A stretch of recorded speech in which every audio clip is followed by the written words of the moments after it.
Hello. या लेक्चरमध्ये आपण जून जुलै 2026च्या सरकारी योजना, मोहिमा व कार्यक्रम करणार आहोत. तर सगळ्यात आधी आपलं आहे आरोग्य व पोषण किंवा हेल्थ आणि न्यूट्रिशन. बघा, समग्र शिशु बाल स्वास्थ्य कार्यक्रम. आता इथे तुम्हाला दोन गोष्टी दिसत आहेत, शिशु आणि बाल.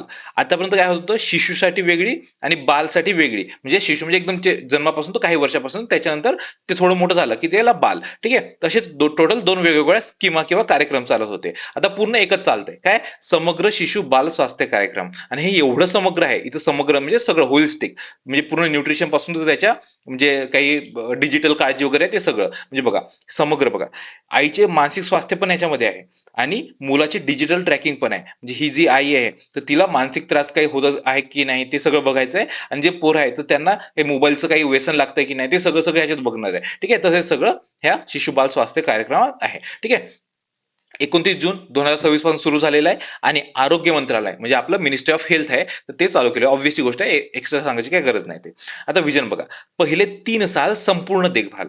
लक्षात घ्या, 3 साल आहे. ठीक आहे, 3 साल म्हणजे काय, 3 × 12 = 36. म्हणजे पूर्ण 36 महिन्यापर्यंत पूर्ण समग्र त्याची काळजी घेण्यात येईल ह्या छोट्या पोराची, जन्मल्यापासून तर 3 वर्षापर्यंत, 36 महिन्यापर्यंत. उद्दिष्ट तुम्हाला सांगितलं, जन्मापासून 36 महिन्यापर्यंतच्या मुलांसाठी घर व समुदाय आधारित. लक्षात घ्या, डायरेक्ट घरी जाऊन ते म्हणजे सांगणार आहेत की हे करायचं ते करायचंय, किंवा समुदाय आधारित काळजीची किंवा कम्युनिटी बेस्ड केअर आहे, तर त्याची म्हणजे कम्युनिटी बेस्ड म्हणजे तेच आशा वर्कर वगैरे जे असतात ते, तर अखंडित व्यवस्था उपलब्ध करून देणे हे याचं उद्दिष्ट आहे. आणि एकत्रीकरण तुम्हाला सांगितलं, शिशूसाठी वेगळं म्हणजे आधी home based newborn care. Newborn म्हणजे जस्ट पैदा झालेलं पोरग, तर त्याचं आधी वेगळं होतं. आणि बाल म्हणजे home based care for young child, तर ह्याचं वेगळं होतं. आणि आता त्या दोघांचं पण एकात्मिक चौकटीत किंवा युनिफॉर्म फ्रेमवर्क मध्ये समाविष्ट झालेलं आहे. ठीक आहे, एकत्र केलेलं आहे. पहिल्यांदा जोखीम आधारित काळजी. जोखीम आधारित काळजी म्हणजे काय, की हे पोरग आहे जस्ट जन्मलंय, तर त्याला काहीतरी रोग आहे का, किंवा त्याला काही इन्फेक्शन झालंय का, किंवा म्हणजे वेगवेगळ्या गोष्टी असतात बऱ्याचशा. किंवा समजा 9 महिन्यात म्हणजे जन्म होतो, तर त्या 7-8 महिन्यातच जन्म झालाय का, तर जर 7-8 महिन्यात जन्म झाला तर त्याला जोखीम जास्त असते किंवा रिस्क जास्त असतो त्याच्या जीवाला. ठीक आहे, त्याच्यामुळे त्याला जास्त काळजीची गरज असते. त्याच्यामुळे हे जे जोखमीतील नवजात बालक असतात, एकदम जस्ट न्यूबॉर्न आहेत त्यांना, तर त्यांना पहिल्या 42 दिवसात कमाल 9 गृहभेटी असतात. ठीक आहे, आणि जे आई असतं, सॉरी, जे पोरग असतं एकदम न्यूबॉर्न, ते थोडं मोठं झालं आणि त्याला काही जोखीम आहे किंवा रिस्क आहे, तर तेव्हा 36 महिन्यापर्यंत म्हणजे पूर्ण 3 वर्षापर्यंत जास्तीत जास्त 8 गृहभेटी असतील. आता गृहभेटी कोण करणार आहे, तेच आशा वर्कर किंवा कोणी अंगणवाडी सेविका किंवा जे पण कोणी असतात, जे डॉक्टर्स वगैरे, तर ते सगळं तिथे असणार आहे. ठीक आहे, त्यानंतर आईचे मानसिक स्वास्थ्य तुम्हाला सांगितलं, ही जी आई आहे, आईला बरेचसे मानसिक त्रास वगैरे असू शकतात. जस्ट म्हणजे मुलगा म्हणजे ते मुलं दिवसभर रडत राहतात, त्याच्या सासूरवाडीचे काहीतरी त्रास देतात त्याच्यामुळे. ठीक आहे, किंवा मुलाचे डिजिटल ट्रॅकिंग म्हणजे तेच मोबाईलचं सवय लागू नये, किंवा इव्हन म्हणजे ह्या मुलाला म्हणजे लहानपणापासून काय काय झालेलं आहे ते पूर्ण डिजिटल ट्रॅक करणं वगैरे ते सगळं इथं बघणार आहे. ठीक आहे, त्याच्यानंतर सुमन रोड मॅप. आता सुमन रोड मॅप, सुमन काय, सुरक्षित मातृत्व आश्वासन. बघा, सुरक्षित मातृत्व आश्वासन. मातृत्व सुरक्षित करणं म्हणजे त्या महिलेची जी आई झालेली आहे, तर तिला त्या पूर्ण काळामध्ये मृत्यू होऊ नये वगैरे ते सगळं बघणार. ठीक आहे, तर मंत्रालय ऑब्व्हियसली आरोग्य मंत्रालय असणार आहे. उद्दिष्ट काय, मातृ व नवजात आरोग्य सेवा मजबूत करणे. ठीक आहे, आईला आणि जे छोटं बाळ आहे त्याला आरोग्य सेवा पुरवणे. आणि 2030 पर्यंत शाश्वत विकासाची उद्दिष्टे किंवा जे एसडीजी आहे, आपल्याला माहिती आहे एसडीजी सस्टेनेबल डेव्हलपमेंट गोल, किंवा 2030 पर्यंत आपल्याला जे पूर्ण करायचे आहेत ते. ठीक आहे, तर त्याची ते साध्य करायचे. आता हे सगळे सगळे साध्य करायसाठी फक्त एवढं असणार आहे का, नाही. हे जे जे सस्टेनेबल एसडीजी सस्टेनेबल डेव्हलपमेंट गोल 3ऱ्या क्रमांकाचं आहे, तर त्याच्यामध्ये हे बालक किंवा आई विषय दिलेलं आहे, त्याच्या हेल्थ विषय दिलेलं आहे, तर ते आपल्याला पूर्ण करायचं आहे. ठीक आहे, लक्ष काय, 2030 पर्यंत प्रति 1 लाख जिवंत जन्मांमागे, लक्षात घ्या, किती, 1 लाख जिवंत जन्मांमागे 70 स्त्रिया किंवा 70 आयांचा, 70 किंवा 70 पेक्षा जास्त आयांचा मृत्यू व्हायला नको. ठीक आहे, तर ते सुमन रोडमॅपचं टार्गेट आहे किंवा लक्ष आहे. ठीक आहे, त्याला आपण मॅटर्नल मोर्टॅलिटी रेट म्हणतो. त्यानंतर PMSMA, प्रधानमंत्री सुरक्षित मातृत्व अभियान. आता ह्याची सुरुवात झाली होती 9 जून 2016ला. ठीक आहे, आणि दर महिन्याच्या, लक्षात घ्या, दर महिन्याच्या, वर्षाच्या नाही म्हणताय मी, महिन्याच्या 9 तारखेला हे म्हणजे मोहीम सुरू असते पूर्ण गावागावामध्ये. तर हे ह्याला पूर्ण आता टोटल 10 वर्ष झाले, कधी, 9 जूनला. तर उद्दिष्ट काय, गर्भवती महिलांना दर्जेदार प्रसूतीपूर्व, लक्षात घ्या, प्रसूतीपूर्व किंवा त्याला आपण अँटेनाटल म्हणतो. ठीक आहे, तर प्रसूतीपूर्व आरोग्य सेवा उपलब्ध करून देणे. तर हे प्रधानमंत्री सुरक्षित मातृत्व अभियानाचं हे काय त्याला उद्दिष्ट आहे. त्यानंतर 2026ची एक संकल्पना आहे किंवा थीम आहे 10 वर्ष ऑफ PMSMA, म्हणजे हे प्रधानमंत्री सुरक्षित मातृत्व अभियान ए डिकेड ऑफ केअर. म्हणजे सिंपल आहे, आपल्याला माहिती आहे की 10 वर्ष झालेलं आहे आणि पूर्ण 10 वर्षाचं किती केअर कशी काळजी घेतली तर त्याची थीम आहे. ठीक आहे. त्यानंतर अॅनिमिया मुक्त भारत 7-7-7 7x7x7 धोरण. आता अॅनिमिया म्हणजे तुम्हाला माहिती आहे की जर हिमोग्लोबिन कमी झालंय तर त्याला आपण अॅनिमिया म्हणतो. म्हणजे आपल्या रक्तामध्ये हिमोग्लोबिन असतं जे की आपल्याला ऑक्सिजन पूर्ण इकडे तिकडे रक्तामध्ये वाहून येतं ते, तर ते अॅनिमिया मुक्त भारत करायचं आहे 7x7x7 धोरण. आता 7x7x7 धोरण काय, की आता कोणतीही गोष्ट आहे जी मुक्त करायची आहे, ठीक आहे, म्हणजे त्याच्यापासून आपल्याला फ्री करायचं आहे आणि आपल्याला जर समजा तो रोग आहे तर तो रोग कोणाकोणाला आहे ते आधी बघावं लागेल, बरोबर. तर म्हणजे 7 म्हणजे पहिला 7 म्हणजे ते टार्गेट कोणाकोणाला केलंय ते, ठीक आहे. आता समजा ते टार्गेट आपण केलंय, ठीक आहे, आता टार्गेट केलंय तर त्यातला सुधारवणार कसं, ठीक आहे, ते इंटरव्हेन्शन कसं असणार आहे तर ते दुसरं झालं. म्हणजे पहिलं काय होतं टार्गेट ग्रुप, दुसरं काय इंटरव्हेन्शन म्हणजे तुम्ही गोळ्या देणार की काय देणार ते, त्याच्यानंतर 7 म्हणजे काय की त्याचं मेकॅनिझम म्हणजे तुम्ही डॉक्टर कोण आणणार किंवा PHC कसे असणार किंवा दवाखाने कसे असणार ते सगळं सगळं असणार, ठीक आहे. हे 7x7x7 धोरण आहे. तर आता ह्याच्यामध्ये म्हणजे आधी बघा, आधी हे 6x6x6 होतं, म्हणजे हे 6 टार्गेट ग्रुप होते, 6 इंटरव्हेन्शन कसं करायचं ते होतं आणि 6 इन्स्टिट्यूशनल मेकॅनिझम होतं. आता ते 7x7x7 झालेलं आहे. समावेश एक एक नवीन आर्ट झालाय ते काय की जे टार्गेट ग्रुप आहे तर त्याच्यामध्ये कमी जन्मवजन असलेली बालके टाकलेली आहे. म्हणजे आतापर्यंत काय होतं जे 6 होते तर त्याच्यामध्ये जे बालके आहेत म्हणजे कोणते 3 ते 6 वर्ष म्हणजे 7 ते 10 वर्ष अशा टाईपचे 3-4 प्रकार होते. त्यानंतर ज्या स्त्रिया आहेत स्त्रियांसाठी असं वेगळं होतं, ठीक आहे. आता जे कमी ज्या पोरांचं वजन आहे तर त्यांसाठी एक वेगळी कॅटेगरी टाकलेली आहे. हा 7वा लाभार्थी गट किंवा टार्गेट ग्रुप आहे. त्यानंतर इटिंग राईट म्हणजे तुम्ही बरोबर खाताय का तर तो नवीन इंटरव्हेन्शन आहे, ठीक आहे. म्हणजे आतापर्यंत गोळ्या दे म्हणजे जे अॅनिमियासाठी आयर्न लागतं ना, आयर्नच्या गोळ्या दे किंवा त्याला पालक भाजी खायला दे किंवा वेगवेगळं. आता काय म्हणताय इटिंग राईट, तुम्ही बरोबर खायला पाहिजे, ठीक आहे, सगळं पूर्ण आवश्यक जे अन्न आहे ते खायला पाहिजे, तर ते नवीन इंटरव्हेन्शन आहे, ठीक आहे. त्याच्यानंतर डिजिटल निरीक्षण व मूल्यमापन म्हणजे आतापर्यंत फक्त म्हणजे नॉर्मलच होतं की तुम्ही दवाखान्याचा हे करा ते करा, आता इथं पूर्ण डिजिटल निरीक्षण पण करणार आहे, ठीक आहे. हे 7वी यंत्रणा किंवा इन्स्टिट्यूशनल मेकॅनिझम आहे. आणि आधी T3 होतं. T3 म्हणजे काय टेस्ट ट्रिक आणि talk. Test treat talk. Test म्हणजे काय की तुम्ही अॅनिमिया आहे की नाही ते बघणं, ट्रीट म्हणजे काय जर असेल अॅनिमिया तर त्याला सुधारवणं, आणि टॉक म्हणजे तुम्हाला काय काय करायला पाहिजे काय काय नाही, फक्त तेवढंच होतं. आणि आता काय टेस्ट ट्रीट टॉक आणि ट्रॅक आहे. ट्रॅक म्हणजे काय नवीन हे जे डिजिटल मूल्यमापन आहे म्हणजे पूर्ण डिजिटल ट्रॅक करणं की आता आधी काय होतं त्यानंतर इम्प्रुव्हमेंट कशी आहे त्यानंतर अजून काय काय करायला पाहिजे ते पूर्ण ट्रॅक केलेलं आहे आधीपासून, ठीक आहे. तर ते आहे अॅनिमिया मुक्त भारत 7x7x7 धोरण, ठीक आहे. त्यानंतर आरोग्य सेतू 2.0. आरोग्य सेतू आता तुम्हाला माहिती आहे कोविडमध्ये हे नवीन ऍप आलं होतं आणि ज्यांनी व्हॅक्सिन घेतलं होतं त्याला सर्टिफिकेटसाठी हे ऍप डाउनलोड करावं लागत होतं, ठीक आहे. तर ते ऍप आहे आता 2.0 आलेलं आहे. 2.0 मध्ये काय की जे वैयक्तिक आरोग्य नोंदी जे पूर्ण पर्सनल हेल्थ रेकॉर्ड वगैरे आहे की तुम्हाला आधी काय झालं होतं नंतर काय झालं तर त्या टाईपमध्ये ते, आणि डिजिटल आरोग्य सेवांसाठी एक प्रवेशद्वार आहे. खूप जास्त काही महत्वाचं नाही, फक्त वाचून घ्या की अशा टाईपचं काहीतरी आहे ज्याच्यामध्ये आपण डिजिटली आपलं पूर्ण आरोग्याविषयीचे रेकॉर्ड आहे ते टाकत असतो, ठीक आहे. त्याचं ह्या सिमिलर लेवलला हे आयुष्यमान ऍप आहे आणि आयुष्यमान सारथी हे व्हॉट्सअप चॅटबॉट आहे, तर ते पण सिमिलरच आहे. खूप जास्त टेक्निकल गोष्टीमध्ये जायची असं काही गरज नाही, ठीक आहे. तर उद्देश काय याचा आयुष्यमान भारत प्रधानमंत्री जन आरोग्य योजना आहे तर त्याचा पूर्ण डिजिटल पद्धतीने वापर करायचा आहे. तर हे दोन्ही डिजिटल विषयीचे आहे म्हणजे डिजिटल हेल्थ विषयी, ठीक आहे. त्यानंतर शिक्षण आणि संशोधन. तर प्रधानमंत्री संशोधन अध्यास योजना. शिक्षण म्हणजे आपलं जे एज्युकेशन, संशोधन म्हणजे काय म्हणतात रिसर्च आणि डेव्हलपमेंट आहे तर त्याच्याविषयीच्या योजना. तर पहिली प्रधानमंत्री संशोधन अध्यासन योजना 2026 ची PM रिसर्च चेअर स्कीम. आता बघा आपल्याला माहिती आहे की आपला भारत आहे आणि भारतामधले असे बरेचसे एकदम म्हणजे ब्रेव माइंड आहे किंवा जे खूप भारी हुशार लोक आहेत तर ते दुसऱ्या देशात जात आहेत, ठीक आहे. का बरं कारण की भारतात तेवढे संधी उपलब्ध नाही आहे किंवा भारतामध्ये तेवढे पैसे नाही आहेत तर त्याच्यामुळे ते दुसऱ्या देशात जात आहेत, तिथं खूप चांगले काम करतात, तिथे डायरेक्ट CEO बनत आहेत वगैरे नाही का. तुम्हाला परप्लेक्सिटी माहिती असेल, तो परप्लेक्सिटीचा जो श्रीनिवास आहे तर त्यांनी आधी चॅट जीपीटी मध्ये काम केलं त्यानंतर परप्लेक्सिटी स्वतःच वेगळं ओपन केलं, पण ते पण कुठं अमेरिकेमध्ये. तर तसं व्हायला नको, त्याच्यामुळे तुम्ही भारतात आहे आम्ही तुम्हाला लई जास्त पैसे देतो असं आपलं गव्हर्नमेंट म्हटलेलं आहे, ठीक आहे. सुरुवात कोणी केलेली आहे उच्च शिक्षण विभाग, लक्षात घ्या उच्च शिक्षण विभाग किंवा शिक्षण मंत्रालय, मिनिस्ट्री ऑफ एक्सटर्नल अफेअर्स वगैरे नाहीये. कोणता आहे उच्च शिक्षण विभाग आपलं शिक्षण मंत्रालयाचं आहे. उद्दिष्ट काय परदेशातील कर्तृत्ववान भारतीय वंशाचे संशोधक शास्त्रज्ञ आणि व्यावसायिक यांना भारताकडे संशोधन करण्यासाठी आकर्षित करणे. ठीक आहे, तुम्हाला सांगितलं तेच आहे. त्यानंतर सहभागाचा कालावधी कमीत कमी 5 वर्षे, म्हणजे सॉरी कमाल 5 वर्षे, म्हणजे 5 वर्षासाठी आपली गव्हर्नमेंट त्यांना पैसे वगैरे देणार आणि 5 वर्षासाठी तुम्ही भारतात येऊन तुम्ही तुमचं रिसर्च करा, डेव्हलपमेंट करा, तुम्हाला जे पाहिजे ते करा. ठीक आहे. त्याच्यानंतर प्राधान्य क्षेत्रे, आता ही गोष्ट लक्षात ठेवा. 13 प्राधान्य क्षेत्र आहे. प्राधान्य क्षेत्र म्हणजे काय, की जे पण आपल्याकडे प्रोफेसर येतील, जे पण आपल्याकडे रिसर्चर येतील, सायंटिस्ट येतील, तर ते ह्या 13 विषयांसाठी येतील. कोणते कोणते, ह्याच्यामध्ये AI आहे, आर्टिफिशियल इंटेलिजन्स, सेमीकंडक्टर आहे, त्यानंतर जे क्वांटम कम्प्युटर वगैरे आहेत ते आहे, त्याच्यानंतर आरोग्य सेवा किंवा आपले हेल्थ केअर वगैरे, ते सगळं सगळं याच्यामध्ये आहे. ठीक आहे. तर हे असे 13 विषय आपल्याला पाठ करायची गरज नाही, फक्त एवढं लक्षात ठेवा की 13 विषय आहेत. ठीक आहे. हे विचारतात डायरेक्ट की किती विषय आहेत, तर हे 13 आहे. ठीक आहे. प्रगत संगणन, सेमीकंडक्टर, आरोग्य सेवा, ब्लू इकॉनॉमी वगैरे ह्याच्यामध्ये आहेत. ठीक आहे. तर असं आहे प्रधानमंत्री संशोधन अध्ययन योजना.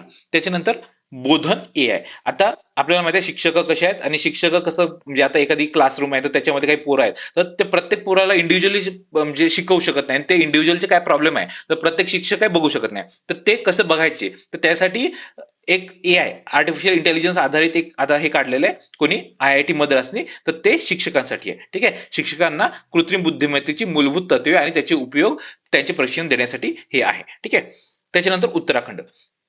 आता आधी पण आपण एक स्कीम केली होती, उल्हास. ठीक आहे. उल्हास, ULLAS, म्हणजे काय, understanding life long learning for all in society. ठीक आहे. हे अशी उल्हास नावाची स्कीम आहे, आणि ती स्कीम कशासाठी आहे, की जे पण 15 वर्षाच्या वरचे जे पोरं आहेत किंवा पोरी आहेत, कोणी पण आहेत, जो पण ऍडल्ट आहे, ठीक आहे, म्हणजे पूर्ण 100 वर्षापर्यंत कोणी पण असेल, की ज्याला लिहिता वाचता येत नाही, न्यूमरेसी, किंवा ज्याला साधे अधिक मायनस किंवा इंटूचे काही गणित करता येत नाही, तर त्यांच्यासाठी ही स्कीम आहे उल्हास नावाची. तर आता गव्हर्नमेंटनी ह्या उल्हास स्कीम मध्ये जे 15 वर्षाच्या वरचे पोरं आहेत, तर त्यांना शिकवायचं काम सुरू केलेलं आहे, आणि कशासाठी, पूर्ण भारत आहे किंवा प्रत्येक राज्यवाईज, तर ते आपलं पूर्ण काय त्याला शिकल्यावर काय होतं ते, लिटरसी पूर्ण 100% होईल ते. ठीक आहे. तर उल्हास कार्यक्रमाअंतर्गत 6वे पूर्ण साक्षर राज्य आहे, आणि त्या कार्यक्रमाअंतर्गत ऑलरेडी 5 राज्य होते की ज्यांनी पूर्ण फंक्शनल लिटरसी अचीव केली होती. फंक्शनल लिटरसी म्हणजे काय, की पूर्ण 100%चं टार्गेट नाहीये, 95%चं टार्गेट आहे. जरी 95% जरी असतील लोक असतील की ज्यांना लिहिता वाचता येतं त्या राज्यामध्ये, तर ते म्हणजे फंक्शनली लिटरेट आपण असं म्हणतो. ठीक आहे. तर कोणते राज्य आहेत, मिझोरम, गोवा, त्रिपुरा, हिमाचल प्रदेश आणि सिक्कीम. ठीक आहे. हे असे 5 राज्य आहेत, आणि ह्या 5 पैकी 3 राज्य तरी पहिले आपल्याला माहित पाहिजे. 6वं राज्य कोणतं आहे, उत्तराखंड. आता लक्षात काय ठेवायचं, उल्हास स्कीम आहे, उल्हासित, उल्हासित मी गोट, मी गोट, गोट म्हणजे ग्रेटेस्ट ऑफ ऑल टाइम, तुम्हाला माहिती असेल मेसी. ठीक आहे. तर मी गोट लक्षात ठेवा, की गोट म्हणजे बकरी पण असते, तुम्हाला बकरी माहिती असेल तर बकरी लक्षात ठेवा. ठीक आहे. मी गोट, उल्हासित मी गोट. मी म्हणजे काय, मी म्हणजे मिझोरम, गो म्हणजे गोवा, ट म्हणजे त्रिपुरा. ठीक आहे. त्याच्यानंतर हे सगळं सांगितलंय तुम्हाला. त्याच्यानंतर निडर 2.0, national innovation challenge for drone application and research. तर हे निडर आहे. आता इथं काय दिसतंय, ड्रोन ऍप्लिकेशन. तर ड्रोन मध्ये आपल्या भारताचं म्हणजे खूप प्रतिनिधित्व किंवा सायंटिस्ट किंवा जे छोटे छोटे पोर आहेत, विद्यार्थी आहेत, तर ते पुढे जाऊन त्यांनी खूप पुढे नेलं पाहिजे, आपले ड्रोन्स वगैरे आहेत ते. तर त्यासाठी हे निडर स्कीम आहे. आता तुम्ही चायनाचं बघितलं असेल, ते रोबोटची रेस वगैरे असते. भारतात असून काहीच नाहीये, आपण तिकडले गलगोटीवाले आणतात आणि इथं आपला म्हणजे छापा लावतात की ते आमचं आहे म्हणून. ठीक आहे. तर तसं नाहीये. आता हे आपले जे विद्यार्थी आहेत, विद्यार्थ्यांनी स्वतः बनवलं पाहिजे, तर त्यासाठी हे निडर स्कीम आहे. ठीक आहे. सुरुवात कोणी, इलेक्ट्रॉनिक्स आणि माहिती तंत्रज्ञान जे मंत्रालय आहे तर त्यांनी केलेली आहे, आणि स्वायान नावाचा आदी उपक्रम आहे, तर त्या अंतर्गतच आहे. स्वायान, स्व म्हणजे काय, स्वतः, स्वयान, यान म्हणजे ड्रोन्स. ठीक आहे. तर हे उपक्रम आहे स्वतःचा, म्हणजे जे ऑटोमेटेड आहे, स्वतः चालू शकतात, जे रोबोट किंवा जे ड्रोन्स आहेत ते. ठीक आहे. तर तो उपक्रम आहे, त्याच्या अंतर्गत आता हे निडर आहे. उद्दिष्ट काय, विद्यार्थ्यांना स्वायत्त ड्रोन म्हणजे जे ऑटोमेटेड आहे, आणि फ्लाईट कंट्रोल म्हणजे रिमोट वाले, तर तयार करण्यासाठी प्रोत्साहित करून स्वदेशी ड्रोन तंत्रज्ञानाला चालना देण्याचं हे याचं उद्दिष्ट आहे. ठीक आहे. त्याच्यानंतर उन्नती AI 2.0. आता ह्याचं उद्दिष्ट काय, उन्नती से प्रगती. उन्नती म्हणजे काय, हे जे स्टार्टअप्स वगैरे आहेत, स्टार्टअप्स किंवा जे इनोव्हेटिव्ह जे काय आहे, किंवा AI वगैरे आहे, तर त्याच्यातली जे नवीन लोक आहेत, ज्यांच्याकडे काहीतरी प्रतिभा आहे, तर त्यांना हे म्हणजे शिकवणार किंवा काहीतरी करणार. ठीक आहे. तर हे उपक्रम कोणाचे आहे, IIT दिल्ली, FIIT आणि जे मायक्रोसॉफ्ट आहे तर त्यांचं आहे. विशेषतः स्टार्टअप्स, नवोन्मेषक म्हणजे जे इनोव्हेटिव्ह आहे, आणि जे कृत्रिम बुद्धिमत्ता क्षेत्रातील प्रतिभेला केंद्रस्थानी ठेवून भारतातील AI नवोपक्रम परिसंस्थेला गती देणे. ठीक आहे. हे त्यानंतर ज्ञान भारत मिशन. आता हे थोडंसं इम्पॉर्टंट आहे. हे बघा, हे काय दिसते तुम्हाला, कागद दिसतो काहीतरी जुना, बरोबर, त्याच्यावर काहीतरी लिहिलेलं आहे. आता हे लिहिलेलं आहे, टाईप केलेलं नाहीये, ठीक आहे, कोणतरी लिहिलेलं आहे. आता कोणतरी असं काहीतरी लिहिलेलं आहे, त्याला आपण हस्तलिखित म्हणतो आणि याला मनुस्क्रिप्ट म्हणतात. ठीक आहे, जे जुनं आहे आणि त्याच्यावर काहीतरी लिहिलेलं आहे ते मनुस्क्रिप्ट आहे. आपल्या म्हणजे मनुने लिहिलेलं नाहीये. मनुस्क्रिप्ट म्हणजे जे हाताने लिहिलेलं आहे त्याला आपण मनुस्क्रिप्ट म्हणतो. ठीक आहे, तर असे खूप जुने जुने आपल्याकडे म्हणजे डायरेक्ट हजार हजार वर्ष आधीचे आहेत, तर ते आपल्याला बरोबर कन्झर्व करून ठेवायचे. ठीक आहे, तर ते कन्झर्व करायसाठी हे ज्ञान भारतम मिशन आहे. ठीक आहे, मंत्रालय संस्कृती मंत्रालय आहे आणि त्याच्यानंतर उद्दिष्ट बघा, भारताच्या विशाल हस्तलिखित वारशाचे, म्हणजे हे जे आहे, तुम्ही अर्थशास्त्र वगैरे माहिती असेल तो जे खूप आधीचं होतं, किंवा त्याच्यानंतर जे आपले पुराण वगैरे आहेत तर ते पण असे हस्तलिखित आहे, तर ते हस्तलिखित आहे ते आपल्याला कन्झर्व करायचे. ठीक आहे, भारताच्या विशाल हस्तलिखित वारशाचे पद्धतशीर सर्वेक्षण सूचीकरण, सर्वेक्षण म्हणजे कुठे आहेत कुठे नाही ते सगळं बघणं, म्हणजे कधी मंदिरात सापडतात कधी जमिनीच्या खाली सापडतात ते सगळं बघणं. ठीक आहे, त्यानंतर सूचीकरण म्हणजे त्याला प्रॉपर क्लासिफाय करायचं आहे. संवर्धन, भाषांतर, त्याच्यानंतर डिजिटायझेशन, संशोधन, प्रकाशन आणि सर्वांसाठी उपलब्धता सुनिश्चित करण्यासाठी हे ज्ञान भारतम मिशन आहे. ठीक आहे, लक्ष किती, हे अशा प्रकारचे 1 कोटीपेक्षा जास्त हस्तलिखित आहे ते आपल्याला कन्झर्व करायचे आहे. ठीक आहे, त्याच्यानंतर समावेशन, समावेशन किंवा इन्क्लुजन. आता इन्क्लुजन कोणाचं, जे मार्जिनलाइज्ड सेक्टर्स असतात जसं की एससी एसटी ईडब्ल्यूएस आहे तर ते सगळं. ठीक आहे, त्यांच्याविषयी. तर पहिला आहे राष्ट्रीय एससी एसटी हब योजना. एससी एसटी हब आतापर्यंत काय होत होतं की जे पण आपलं गव्हर्नमेंट आहे तर मोस्टली जे एमएसएमई मधून घेतं, ठीक आहे, एमएसएमई मधून त्यांचं काही प्रोक्युरमेंट करत असतं, तर ते काही गोष्टी आपले जे एससी एसटी समुदायाचे काही काय म्हणतात त्याला एमएसएमई असतील किंवा काही फॅक्टरी असतील तर तिथून पण आपल्या गव्हर्नमेंटने घेतलं पाहिजे, त्यासाठी हे नवीन योजना आहे. ठीक आहे, तर नवीन आहे, सॉरी 10 वर्ष झाले या योजनेला. तर ऑक्टोबर 2016 ला चालू झाली होती आणि मंत्रालय कोणतं, एमएसएमई, मिनिस्ट्री ऑफ सूक्ष्म लघु आणि मध्यम उद्योग. ठीक आहे, त्यानंतर उद्दिष्ट काय, जे एससी एसटी उद्योजक आहे तर त्यांची क्षमता वाढवणे आणि एससी एसटी समुदायामध्ये उद्योजकतेची संस्कृती वाढवणे, तर हे याचं उद्दिष्ट आहे. सोबतच गव्हर्नमेंट पण ह्या जे एससी एसटी पॉप्युलेशनचं फॅक्टरी आहे तिथून त्याचं काही सामान घेणार आहे. ठीक आहे, त्यानंतर पीएम स्वनिधी. स्वनिधी, स्व म्हणजे काय, स्ट्रीट व्हेंडर, एसव्ही, ए म्हणजे आत्मनिर्भर आणि निधी, निधी म्हणजे पैसा. ठीक आहे, स्वनिधी. आता हे जे स्ट्रीट व्हेंडर्स आहेत, म्हणजे तुम्ही रस्त्यावर जाताना तुम्हाला काही ठेलेवाले असतात नाही का, की काही खेळभांडणे विकतात किंवा कधी काही फ्रुट्स वगैरे विकतात, तर ते, ठीक आहे, ते स्ट्रीट व्हेंडर्स, त्यांच्याविषयीचं हे निधीची स्कीम आहे आणि आपण ऑलरेडी आधी कव्हर पण केलेलं आहे, कारण की जून 2020 ची आहे आणि याच्यावर बरेचदा प्रश्न आलेले आहे. ठीक आहे, तर आता ह्याच्यामध्ये काही रचना वगैरे वाढलेली आहे आणि त्याचं थोडं एक्सटेन्शन पण दिलं आहे, त्याच्यामुळे न्यूज मध्ये होती. सुरुवात कधी जून 2020 मध्ये झालेली आहे, कोविड-19 महामारीच्या दरम्यान. ठीक आहे, त्याच्यानंतर मंत्रालय गृहनिर्माण आणि शहरी व्यवहार मंत्रालय, लक्षात घ्या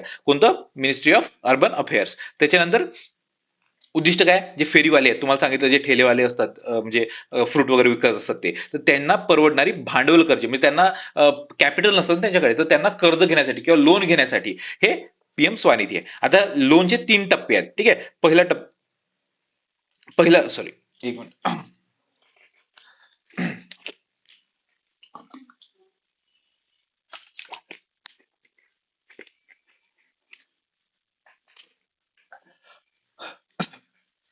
हा कुठे होतो, हा 3 टप्पे आहेत. कोणते, पहिला टप्पा, जास्तीत जास्त त्यांना 15,000 मिळणार, म्हणजे आधी 10,000 होतं, आता हे वाढवलेलं आहे. आधी 10, 20 आणि 50 होता, म्हणजे आधी तुम्ही कर्ज घेतलं 10,000चं, तर नंतर तुम्हाला 20,000 आणि ते तुम्ही प्रॉपर फेडलं, सगळे रूल वगैरे फॉलो केले तर नंतर तुम्हाला 20,000चं कर्ज भेटेल. त्याच्यानंतर जर तुम्ही प्रॉपर ते पूर्ण फेडलं कर्ज तर तुम्हाला 50,000चं कर्ज भेटेल. तसे 3 टप्पे आहेत. ठीक आहे, तर आता ते वाढवलेलं किती, 15,000 केलेलं आहे, 25,000 केलेलं आहे, त्याच्यानंतर 50,000 केलेले आहे. ठीक आहे, असे 3 टप्पे आहेत. त्याच्यानंतर शी लिप्स, शी लिप्स हे आता एक डिजिटल प्लॅटफॉर्म आहे. कशा अंतर्गत, DNRLM च्या अंतर्गत, दीनदयाल अंत्योदय योजना, नॅशनल रुरल लिव्हलीहुड मिशन, तर त्याच्या अंतर्गत हा एक प्लॅटफॉर्म आहे, डिजिटल प्लॅटफॉर्म आहे. तर ह्याच्या अंतर्गत एक लोक ओएस नावाचा एक प्लॅटफॉर्म आहे. तर हा डिजिटल प्लॅटफॉर्म कोणासाठी आहे, जे एसएचजी असतात, एसएचजी सेल्फ हेल्प ग्रुप असतात, तर त्यांसाठी हा लोक ओएस प्लॅटफॉर्म आहे आणि त्याच्याच अंतर्गत आता हा नवीन प्लॅटफॉर्म आहे शी लिप्स. तर हा मोस्टली जे फायनान्शियल गोष्टी आहे त्यासाठी आहे. उद्दिष्ट काय, महिलांचे नेतृत्व, उद्योजकता आणि आर्थिक सहभाग वाढवणे, आणि लक्ष महिलांसाठी कौशल्य, संधी, मार्गदर्शन वगैरे ते सगळं ह्याच्यात चांगलं आहे. ठीक आहे, त्याच्यानंतर कृषीमध्ये प्रधानमंत्री कृषी सिंचन योजना. कृषी सिंचन म्हणजे इरिगेशनची योजना आहे आणि ही आपल्याला म्हणजे तुम्ही ऐकली असेल, खूप जुनी योजना आहे आणि खूप चांगली योजना आहे आणि खूप जास्त न्यूज मध्ये असते.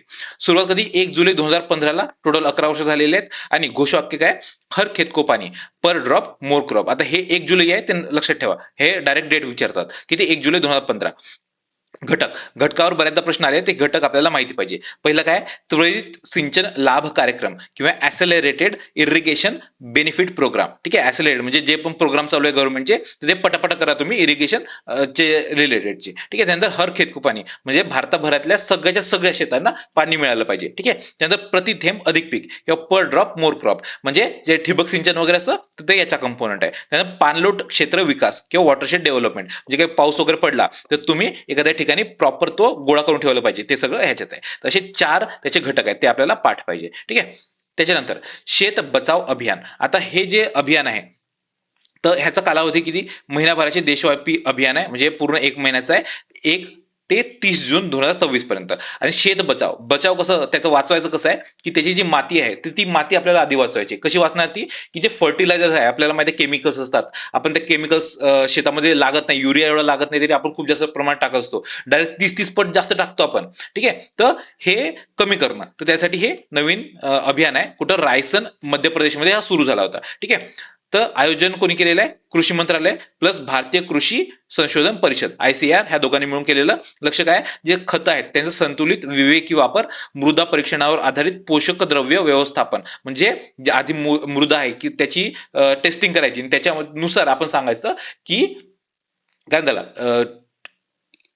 फर्टिलायझर किती लागणार ते सांगायचं. ठीक आहे, नैसर्गिक आणि सेंद्रिय शेती वगैरे सांगणार, मृदा आरोग्य पत्रिका देणार आणि रासायनिक अवलंबित्व कमी करणे. ठीक आहे, तर हे त्याचं लक्ष आहे. त्यानंतर संदेश काय, माती बचाव, ऑब्व्हियसली आधी माती वाचायचे, त्यानंतर शेती वाचेल आणि त्याच्यानंतर किसान पण वाचतील, तसं त्याचा संदेश आहे. ठीक आहे, त्यानंतर ग्रामोद्यम कार्यक्रम. आता हा जो कार्यक्रम आहे हा नाबार्डचा आहे, ग्रामोद्यम. ठीक आहे, म्हणजे इथं उद्योग ग्राम म्हणजे जे गाव आहे तर त्याच्यात मधले उद्योगासाठी हे आहे. ठीक आहे, तर उद्दिष्ट काय, ग्रामीण उद्योजकतेला प्रोत्साहन देणे आणि इच्छुक ग्रामीण युवकांना उद्योग स्थापन करण्यासाठी सहाय्य करून शाश्वत उपजीविका निर्माण करणे. सोप्या शब्दात काय, एक गाव आहे, गावामधले जे पण युवक आहेत तर त्यांना काही ट्रेनिंग द्यायचं आणि त्यांना उद्योजक करायला प्रोत्साहित करायचं. ठीक आहे, लक्ष काय, 3 वर्षांच्या प्रायोगिक टप्प्यात सुमारे 4,000 ग्रामीण उद्योजकाच्या निर्मितीस सहाय्य करायचंय. किती, 3 वर्षात 4,000. ठीक आहे, त्यानंतर प्रगती कार्यक्रम. आता हा कार्यक्रम कृषी मंत्रालयाच्या अंतर्गत आहे. उद्दिष्ट काय, 20 लाख लघु व सीमांत शेतकऱ्यांना सहाय्य करण्यासाठी.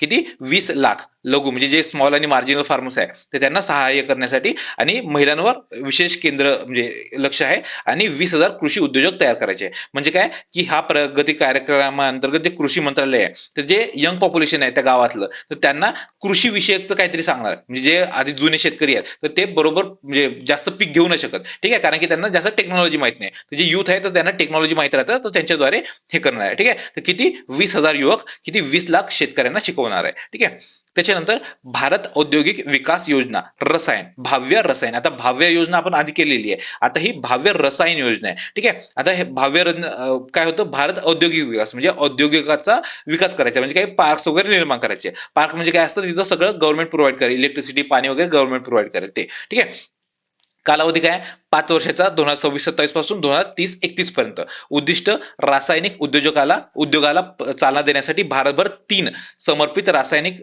पार्कची स्थापना आहे. किती, 3. तर अजून ते माहिती नाही आपल्याला, अजून ते ठरलेलं नाही, ते पुढे जाऊन ठरेल. ठीक आहे, त्यासाठी गव्हर्नमेंट जे आपलं सेंट्रल गव्हर्नमेंट आहे तर ते 1,000 करोड देणार आहे आणि आपलं जे स्टेट गव्हर्नमेंट आहे ते किती, 500 करोड देणार आहे. ठीक आहे, ते लिहून दिलेलं आहे इथं. त्याच्यानंतर विकसित उडान योजना. आता उडान योजना आपल्याला माहिती आहे, उडान योजना ते म्हणजे आता ती उडान योजना आहे ती मुस्लिम महिलांसाठी पण आहे, ती वेगळी. आणि ही जी उडान योजना आहे तर ती योजना जे विमान आहे विमानासाठी आहे. ठीक आहे, लक्षात घ्या. आता विमान आहे म्हणजे विमानतळ जे टियर 2 आणि टियर 3 सिटीज आहेत, शहर आहेत, तर त्यामध्ये हे विमानतळ आणण्यासाठी. ठीक आहे, ही उडान योजना होती आणि त्याला विकसित उडान योजना केलेली आहे. ठीक आहे, किती, 10 वर्षासाठी, आर्थिक वर्ष 2026-27 ते 35-36 पर्यंत. उद्दिष्ट, जे प्रादेशिक हवाई संपर्कता मजबूत करणे तेच आहे, की जर तुम्ही छोटे छोटे जसं कोल्हापूर शहर आहे तर ते तिथे समजा आपलं काय हवाई तळ आलं तर ते कनेक्टिव्हिटी चांगलं करेल ना, तेच आहे. ठीक आहे, विकास, विद्यमान सेवा वंचित विमानपट्ट्यापासून 100 विमानतळ आणि 200 आधुनिक हेलिपॅड विकसित करायचे. किती, 100 विमानतळ आणि 200 आधुनिक हेलिपॅड. हे हेलिपॅड म्हणजे जिथं जे आपले हेलिकॉप्टर ते थांबतात ते, ठीक आहे. त्यानंतर अमृत भाषण स्टेशन, भाषण नाही, अमृत भारत स्टेशन योजना.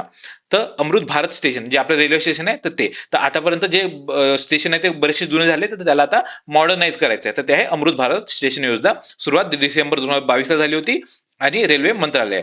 तर उद्दिष्ट काय, जे पुनर्विकास, जे आधीचे जे आहेत तर त्यांचा पुनर्विकास करायचा, तेवढंच उद्दिष्ट आहे त्याचं. त्यानंतर आस्था वन संवर्धन योजना. आता वन संवर्धन करायचंय. कोणते वाले वन?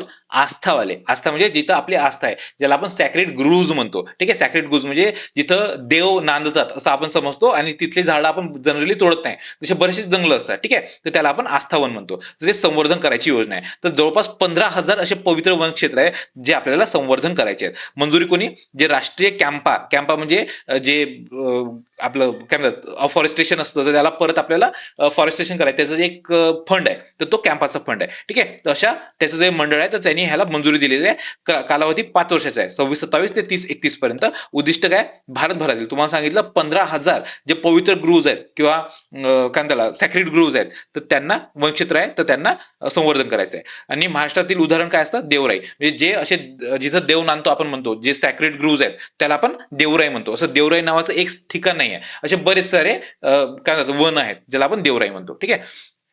त्यानंतर पीएम जीवन योजना.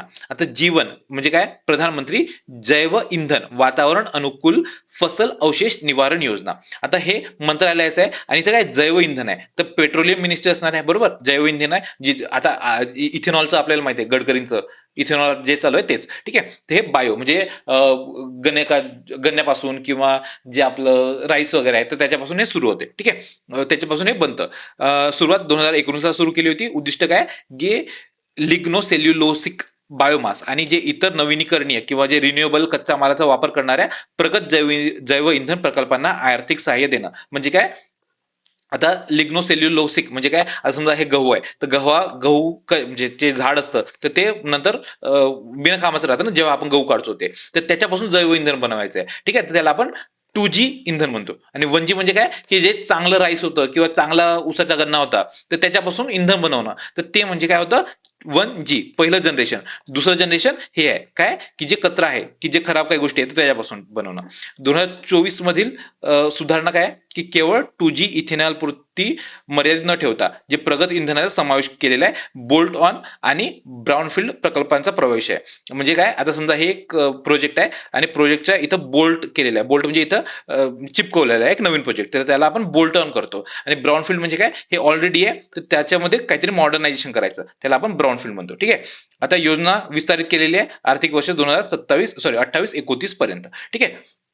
त्याच्यानंतर नमो सिटीज. आता हे दिल्लीचं आहे. आता दिल्ली आपल्याला माहिती आहे, दिल्ली खूप जास्त क्राऊडेड आहे, तर ते क्राऊड त्यातलं किंवा तिथले लोक आहेत ते इकडे तिकडे गेले पाहिजे, तर त्यासाठी ही योजना आहे. आता इकडे तिकडे म्हणजे 4 शहरं तयार करणार आहे दिल्लीच्या आजूबाजूला. एक दिल्लीमध्ये स्वतः तिथं, एक राजस्थानमध्ये, एक हरियाणामध्ये, आणि एक कुठं उत्तर प्रदेशात, असे टोटल 4 असणार आहे, ठीक आहे. तर तेच इथं दिलेलं आहे, जे शहर आहेत, तर त्याला आपण नमो सिटीज म्हटलेलं आहे. त्यानंतर शांती मिशन. हे युनायटेड नेशन सिक्युरिटी काउन्सिल आहे, त्यासाठी आहे. आता युएनएससी मध्ये आता सध्या भारत नाही आहे, युनायटेड नेशन सिक्युरिटी काउन्सिलमध्ये भारत नाही आहे, तर तिथं जाण्यासाठी जे व्होटिंग वगैरे होतं, तर त्यासाठी आपण एक नवीन मिशन काढलेलं आहे, ठीक आहे. तर त्याचं आहे शांती मिशन. त्यानंतर मिशन जागरूक. हे सेबीचं आहे. सेबी आपल्याला माहिती आहे, security and exchange board of India, त्याचं मिशन जागरूक आहे. तर ते उद्दिष्ट काय? वित्तीय साक्षरता आणि गुंतवणूकदार जागरूकता वाढवणं. जे गुंतवणूकदार आहे त्यांना म्हणजे सगळं करणं, की तुम्हाला हे इश्यू असू शकतात, ठीक आहे. त्यानंतर प्रकल्प सक्षम. हे कौशल्य विकास व रोजगार उपक्रम NHAI म्हणजे काय? आता जे आपलं काय म्हणतात कोणताही रोड आहे, रोड म्हणण्यापेक्षा जे नॅशनल हायवे आहे, तर ते एखाद्या गावातून जात आहे, तर त्या गावातले जे स्त्री आहेत, तर त्यांना काहीतरी शिकवण्यासाठी, ठीक आहे. तर हे NHAI आणि व्हर्टिस फाउंडेशन, तर त्यांच्याद्वारे महामार्गाजवळील ग्रामीण महिला व युवक, तर त्यांसाठी हा प्रकल्प सक्षम आहे, ठीक आहे. इथं पूर्ण लिहिलेलं नाही, ते लिहायला पाहिजे ऍक्च्युली, कंप्लीट करून देतो, ठीक आहे. तर अशा पद्धतीने आपले हे जे स्कीम्सचे घडामोडी आहेत ते संपलेले आहेत. चलो फिर बाय बाय.